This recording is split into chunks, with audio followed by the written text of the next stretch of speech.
Morning. At the outset, let me just state for the record that the Blue Ribbon Committee has not yet terminated the inquiry in aid of legislation on the anomalous flood control projects.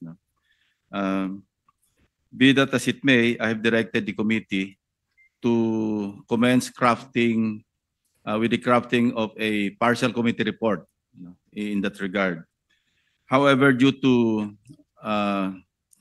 the volume and gravity of complaints regarding the issuance of LOAs and other related issues or activities in the Bureau of Internal Revenue, and in response to the Senate resolutions filed by the Vice Chairman, Senator Erwin Tulfo, and Senator Sherwin Gatchalian, the inquiry is being held today, and the Blue Ribbon Committee is again convened to conduct this inquiry in aid of legislation. So we are honored by the presence of the Acting Secretary of Finance, Frederick Go. Good morning, sir.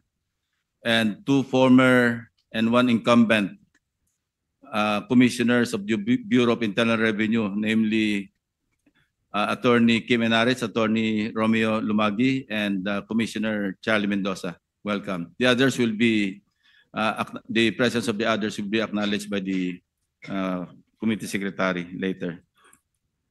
Yeah, I'd like to also acknowledge the presence of the Senate President. Good morning, sir. And as I mentioned earlier, the Vice Chairman of the Blue Ribbon Committee, Senator Erwin Tulfo, who authored resolution number 180, actually. And also Senator J.B. Ejercito. Welcome back. You're online. Good morning, J.B. How are you? I'm okay. Okay na yung platelets mo. Thank you. Welcome. Welcome back, even via Zoom or WebEx. Yeah. So, Attorney Kimbo, kindly. Wala ba si... Only po sa only. Okay. Please kindly acknowledge the presence of the resource persons. Good morning, Your Honors. Today, the witnesses present are the following. From the